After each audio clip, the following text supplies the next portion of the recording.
Okay, I'm gonna do a testing the spark, and you should be able to see the sparks on each of these spark plugs. There we go.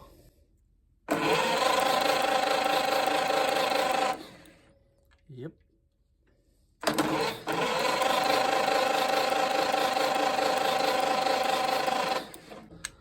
Pretty steady on it too, so looks pretty good.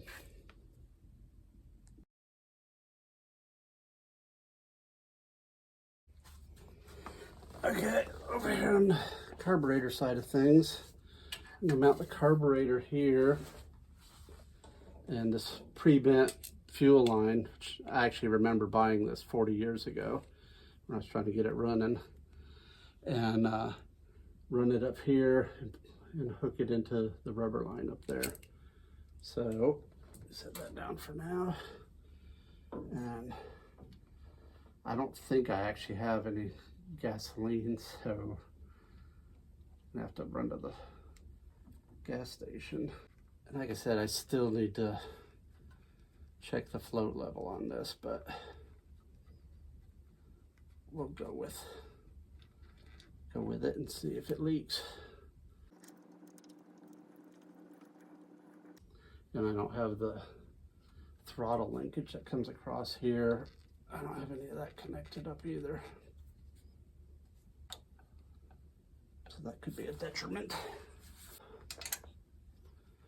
And these you should always do a little at a time on each one so that you don't warp the carburetor flange, because a lot of them get warped. So I may need to go ahead and hook up this throttle shaft linkage just to have some spring return on it.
Okay, as you can see in the time lapse, I had a problem with the glass bowl.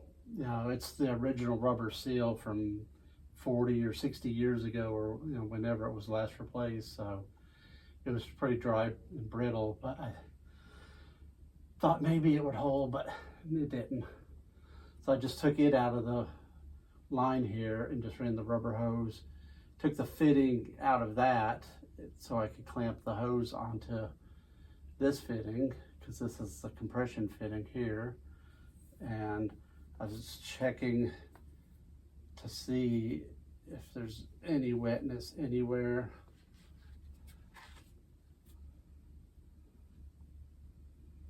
And what I took the drain plug loose a little bit, and just to see if it was getting gas past the float valve. So the bowl is full. When I loosened the drain, gas came out. So I know there's gas in the float bowl. And it doesn't appear to be leaking anywhere. On the back side here, there's a little weep hole. So if the flow valve gets stuck or if it's set wrong, it'll start weeping out on the back side of the carburetor back here. And it's kind of right next to the bowl here on the back. And it's pretty dry. There's a little bit of wetness there, but I can't tell.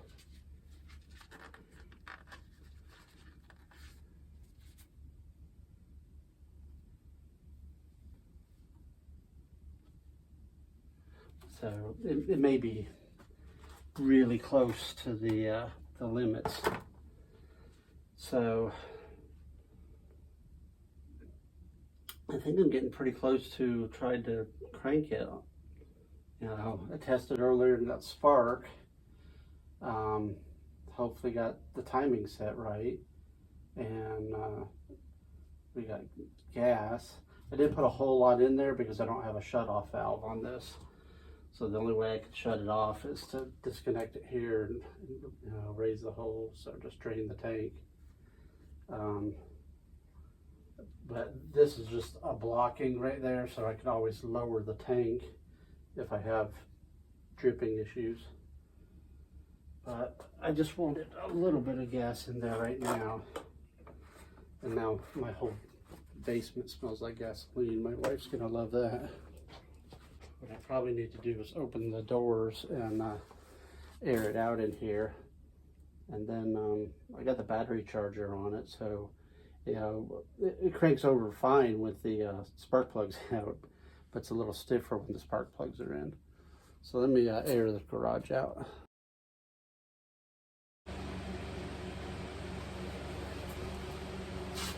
Okay, I think I'm ready to try to test fire it, see what it'll do.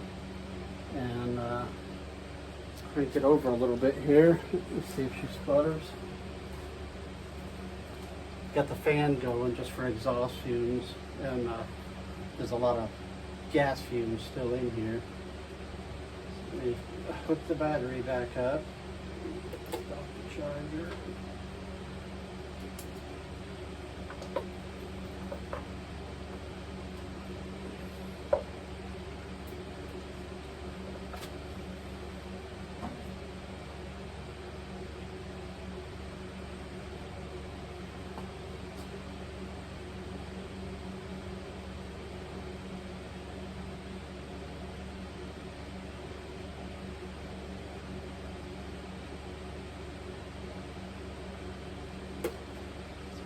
Boost, key on,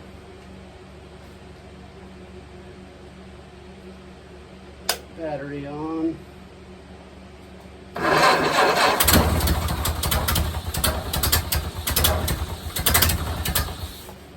Well, how about that?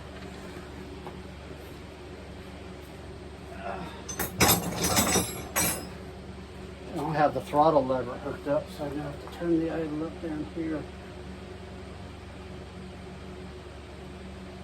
I'm not sure where the choke was. I'm going to let the choke in now. See if I can reach it from over here.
sitting.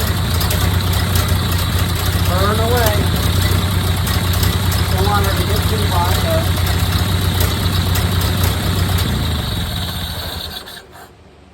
though. That's pretty good. 40 years of sitting. It's like 1985, 86, the last time she ran. And I wanted to let her run in a little bit to maybe loosen her up, but without the radiator on, I can't let it run too long. And, don't want to heat the exhaust and stuff up too much. But that's pretty cool.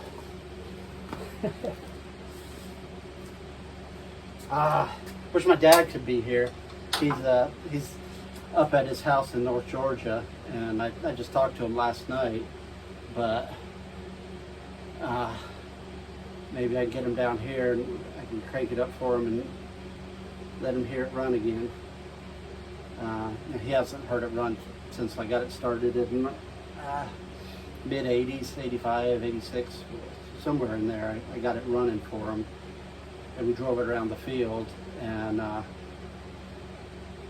it just, the body was strapped on with a chain and a rope, and I had put the radiator on enough to hold some water, and got it running a little bit, and probably helped, you know, because it was super tight. It just been rebuilt, and it took me forever to get the pistons to move. They were seized up, and I had to hammer on them, and then once I got them moving, and I got a crank, couldn't find his crank, so I got a new crank, and then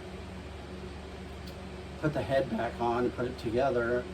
And I don't really even know how I got it to run back then. You know, with I didn't take it apart, and there was a little book of how to restore your Model A or something, just this little paperback, you know, that thick, and I was able to get it started back then. Got it started again, cut the battery off, and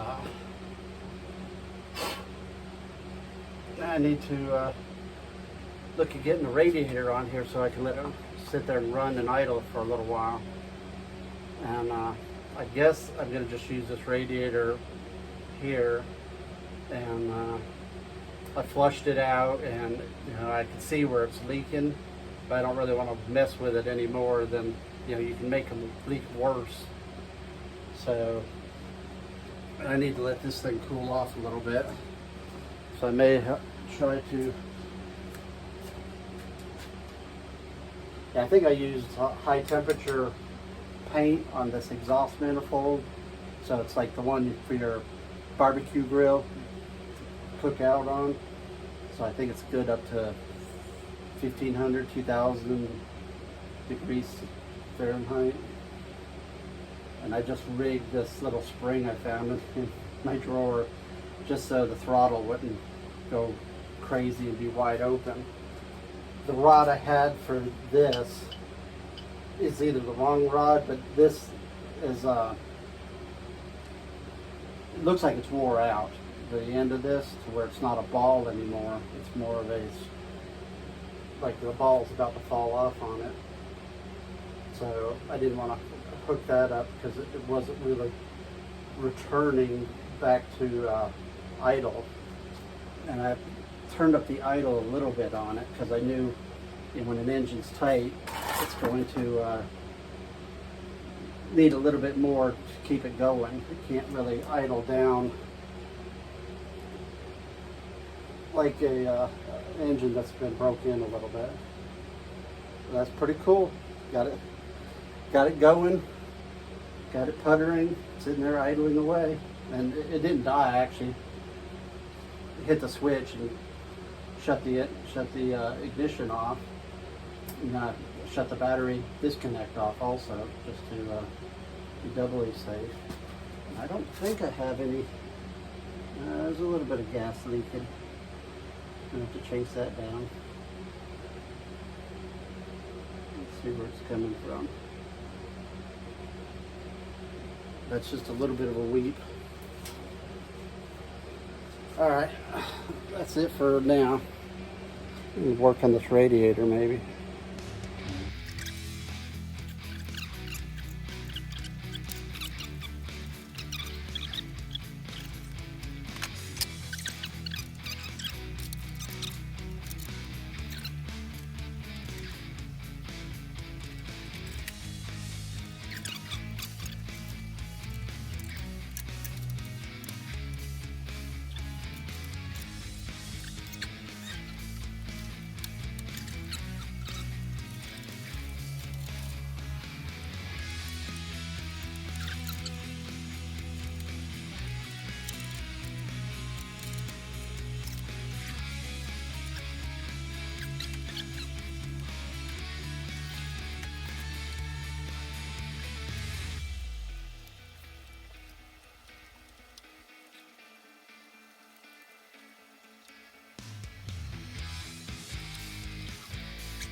What is that? The gas tank? Yeah.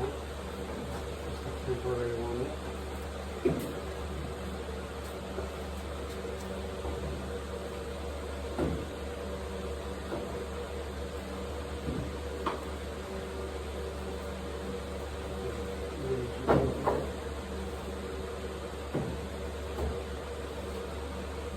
Just to get a few gallons in it. So push the switch. Battery on.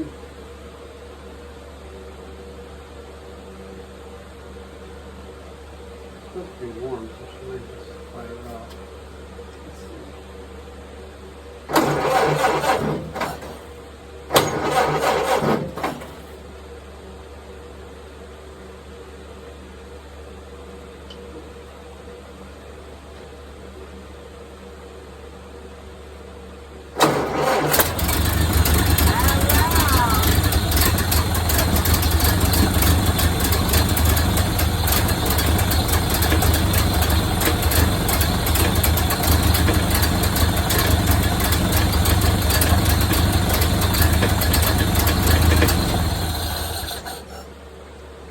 I won't run too long without the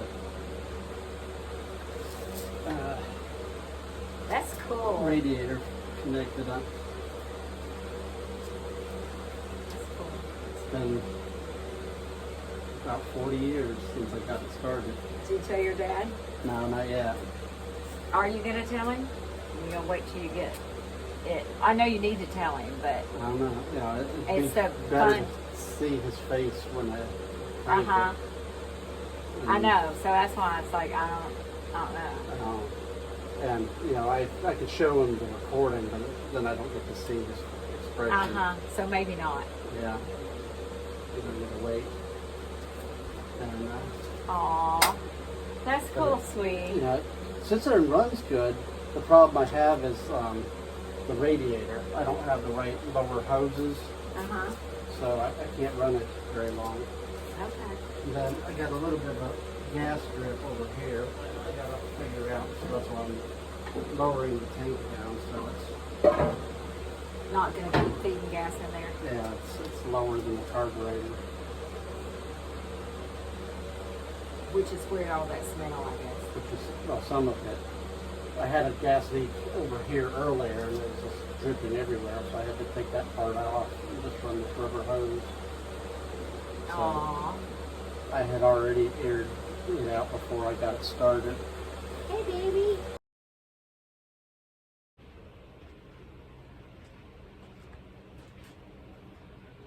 Okay, let's check the list, what we got done and accomplished today. We did a lot of this temp tank. Still having a problem with the carburetor leaking, but I'll put a little check mark next to the temp tank here. Still need to set the flow and check out the carburetor. It's still seeping just a little bit, so I think what I need to do is put a spacer in there on the float valve to lower the fuel in there, because I think what it's doing is it's seeping over either the jets in the throttle and in the throttle shaft and near the venturi, and it's just barely seeping out the choke inlet. But there's also a little bit of moisture over by the weep hole. So we got the coil all set up, distributors working, set the timing, install pedal stable, spark and throttle rods. So we did all of that. It's not right, but it's good enough for this temporary build that I'm doing, just to make sure I have everything first and that it's gonna run, and then I have to take it back apart. So when I take the body off, I may take that throttle linkage and see about repairing it, or if I can get another one, just because it had sat and rusted the ball off the end of it. So when you connect the little connector shaft over to the carburetor, it's not really a ball, it's more like just a stick sticking out. So we did set timing, install battery tray, battery cables, disconnect switch, and fuse. Did all that previous video. Install starter, generator, belt for water pump. Actually just did the belt and the water pump after I got the radiator set in place. So, that part's done also now. Wiring, coil, distributor, starter, battery cables, all of that's, temporarily. And this is just for the, the test part of it. Cooling, I tested the radiator for leaks. Yes, check mark, it does leak. It has a small seep to it, and I may try to JB weld it, or just put some bars stop leak, some kind of stop leak in it, just for now. And I know I have a friend that does radiators back where I used to live, up in Jackson, and Don, that's what he's been doing for many years, and he has his own radiator shop and air conditioning shop. So I'm thinking to take this radiator up there, see what he can do with it. It looks like it's been recored or repaired in Trenton, New Jersey, so it's not really an original anyways. It's an original since 1960. So, the first 30 years of its life, it had a different radiator. In the last 60 years, it's had this one. So it's has had this radiator twice as long as the original one that it had on it. So, but it would be nice just to go ahead and at least have him check it and maybe pressure test it. They're not pressurized, so I don't know what a radiator shop does with these, just like 5 psi or something maybe, and just see if there's any other leaks. Just my filling it with water and gravity, it was seeping out kind of towards the middle there. And but I went ahead and mounted it because it'll do some cooling right now and have some water in it. So I've flushed with water, mounted in the car, installed hoses, etc. I guess I've done that, but it's kind of an asterisk. Needs repair.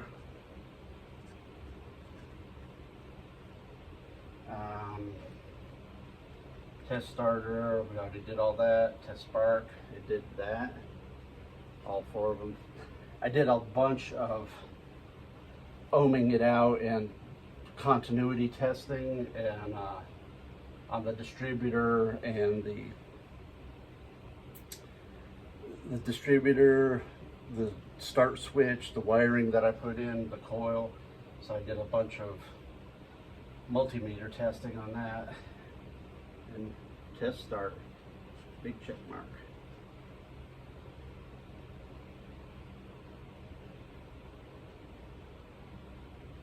I'm so happy for that. And I wish my dad could have been here, but I'm gonna try to invite him down, soon, and I'll see how much more I can get accomplished, but I want to get him here to where he could hear it, just even if it's just sitting here puttering away for a few minutes. But I was so happy today when I got that thing fired up again. It kind of, I guess, flashback to the mid 80s when I got it running the first time. And that time I wasn't wasting a whole lot of time on cleaning it up or prettying it up. This time I spent more time painting the engine and painting the testing the starter. I don't even know if I ran the starter to start it. I think what we did was we drug it around the field and drug start it, dragging it in second or third gear and getting it spinning over, and moving the control levers, because at that point, actually in 1985-ish, I'd never even ridden in a Model A. In the 1976 Bicentennial, I rode in my dad's Model T, and so he was, of course, he was driving it, and I was just a kid, and so I never even ridden in a Model A when the first time I got this thing running.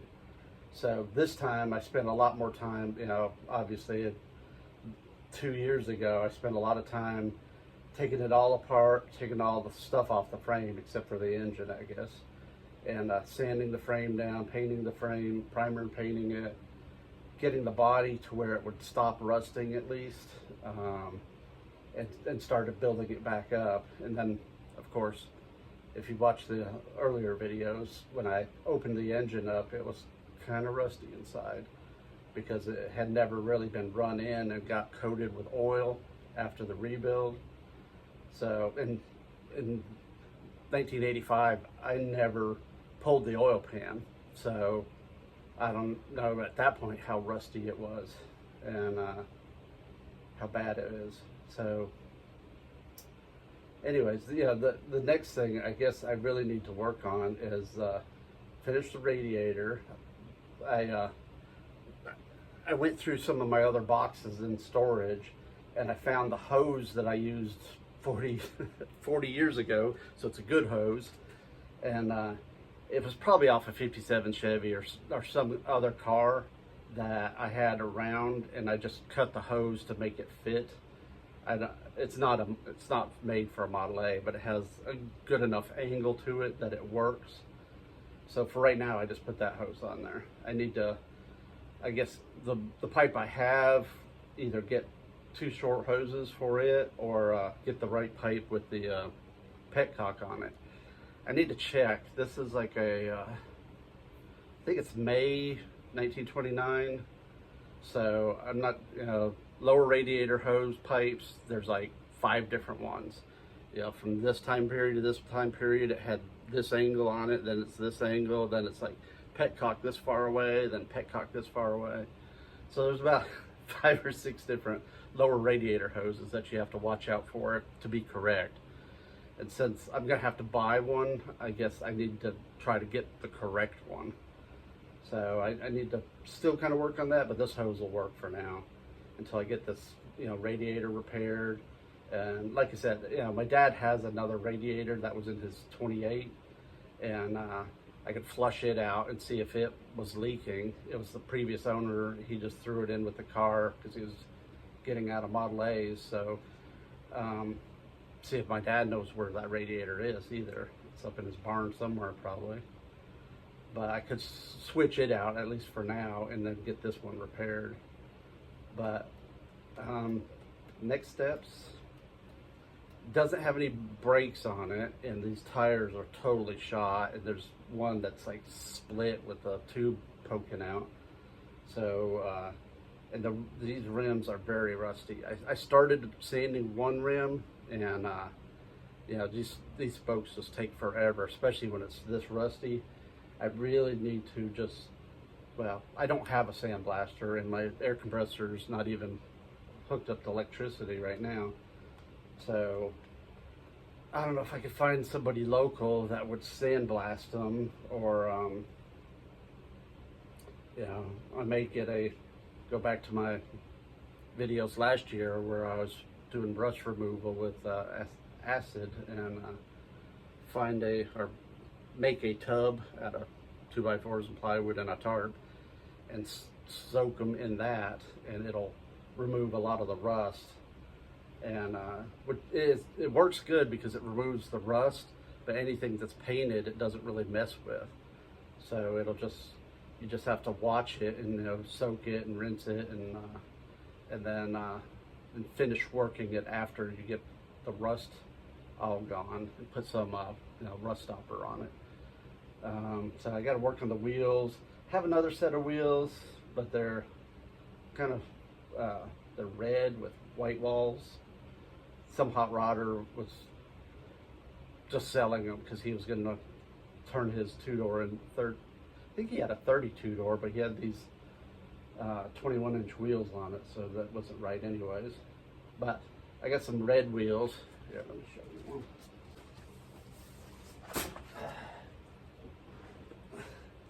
So it's kind of reddy orange. I don't know if the camera's picking it up. And these white walls, but they're Firestone, and they got great tread on them. I'm not sure what the year, how old they are, but I don't care for the white walls, especially on this car. Maybe a flashy roadster, deluxe roadster, maybe white walls, but depending on the colors. And then the reddy orange color, not really too keen on it. I was kind of actually thinking to sand them down and spray paint them black, and spray paint the white wall black also, and just have black wall, black rims like 29 is supposed to have. But I'm not sure what I'm going to do with those. Hate to ruin the white walls, but so I need to work on brakes. I need to pull the tires off and look at the brakes just to see what condition they're in, and the bearings, and then swap the wheels around, and transmission fluid, rear diff fluid, and all the brake rods. I have to reinstall the brake rods. Actually got it right here where I was painting on it. The parking brake, I think, is the official name for it. But need to mount it and the linkages for it. And all right, that's about it for today. And I'm so happy when that thing fired off, and it pretty much fired right up. I mean, I didn't edit anything extra out of it.